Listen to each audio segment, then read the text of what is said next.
Okay, so I mean, why bother making a whole video on multiple meshes, right? Here it is. We know how to make one mesh. We made that in the last video.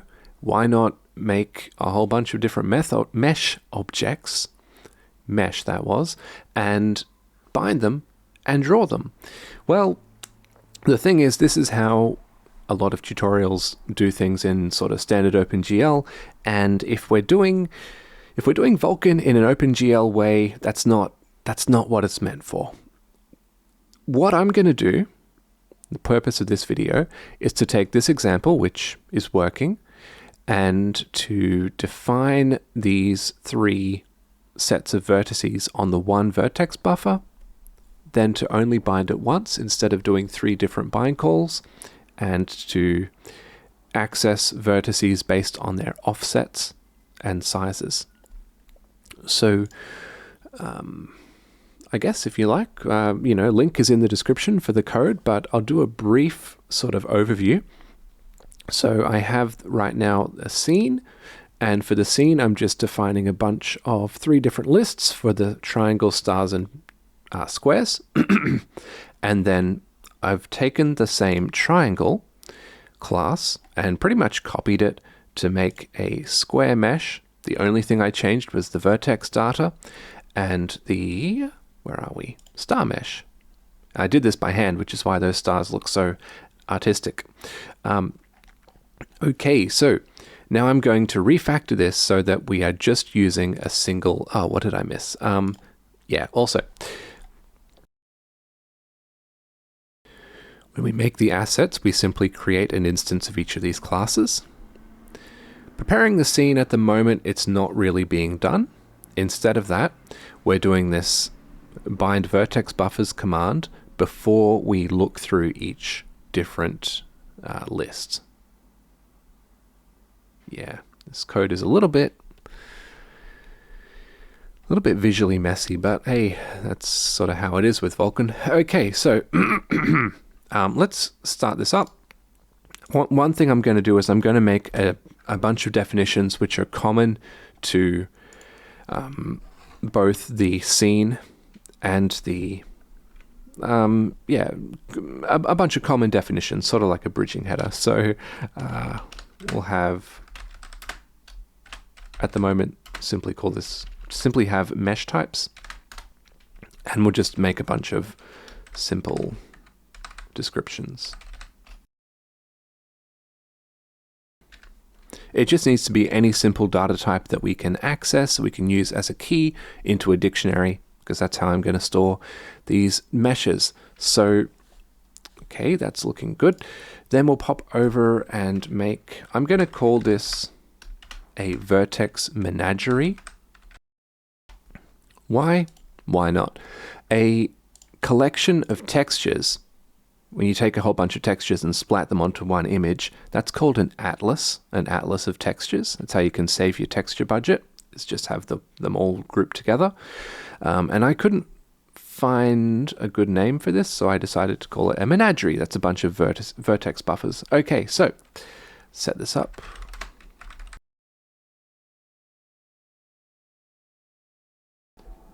Okay, so I'll just set up the skeleton for the class.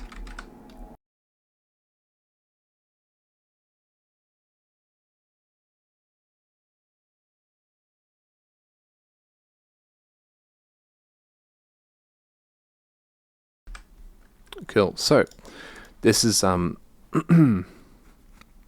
this is sort of a multi-stage thing. So we create the class, and this will set up some internal state, and then consume will take in basically a bunch of NumPy arrays and update its state based on that, and then finalize will actually create the vertex buffer and send this lump of data which has been continually written to, send that to the vertex buffer, so we have everything there in memory, and then destroy will just destroy the vertex buffer. So I'm going to have a counter which tracks how many vertices have been added so far, so that when we make the next bit of the model, we know where that model should start. and I'm going to record dictionaries. In those dictionaries, I'm going to record the offsets and vertex counts for each model so that I can go, okay, draw first vertex equals this, vertex count equals this, and we're going to need to store the data as well. So we'll go, there we have it. Cool. All right, so when we consume a chunk of data, we're going to have one of these codes indicating the type of model that we're consuming, and then a NumPy array of the data. So we'll sort of append that on.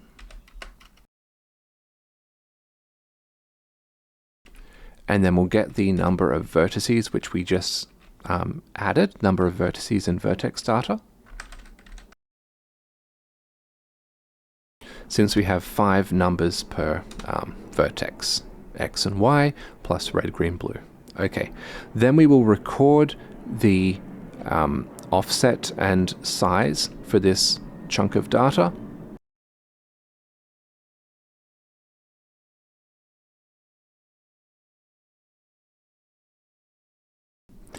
And progress the internal state so that when we record the next model, we know where to start that from. Okay, cool. Now, finalizing is going to be pretty much the same as, maybe not that one, that's a lot of data. Pretty much the same as these. So I'm actually gonna grab all of this. Okay, so we don't need vertices. Okay, so we're going to have number of bytes in our lump, and then we're going to send that lump of data over, and there we are finalized. Just double checking. We can clear that breakpoint. Yeah, I think that's good. Alrighty, so now we can go to the engine,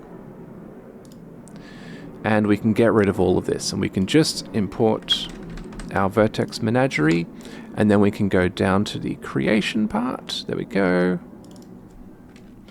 I'm going to call this meshes. Okay, so that has created our class that we're going to work with. We need to send in the data. So I'm just going to copy paste this. So here's the process that we go through. First, we define the set of vertices that we want to add. And this could be any format you want. We could do this all in lists. That would be perfectly fine. Just append lists, and then in the finalize, convert the whole thing to a NumPy array. That's fine. So we say, hey, you are consuming a triangle. This is the data. Okay.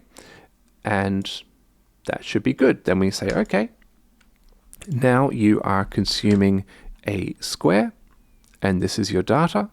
Consume that. Alrighty. And then for the big one, and yeah, I know it's a lot. I'm sort of copy pasting a lot, but link in the description. You can check this out. Make your own meshes. That's fun. So now we say, okay, we're sending in a star. What? What do you mean star isn't defined? Is that for real? Yeah. What did I do? There we go. What?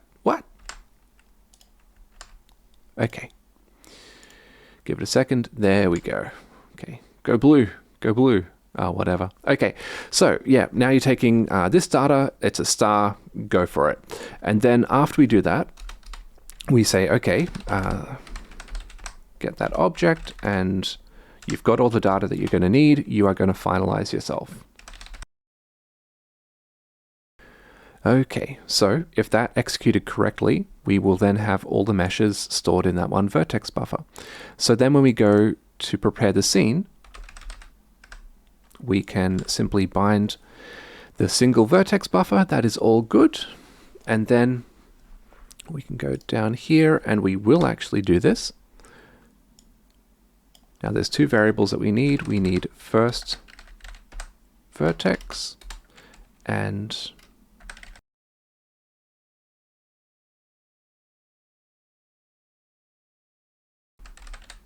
Okay, cool.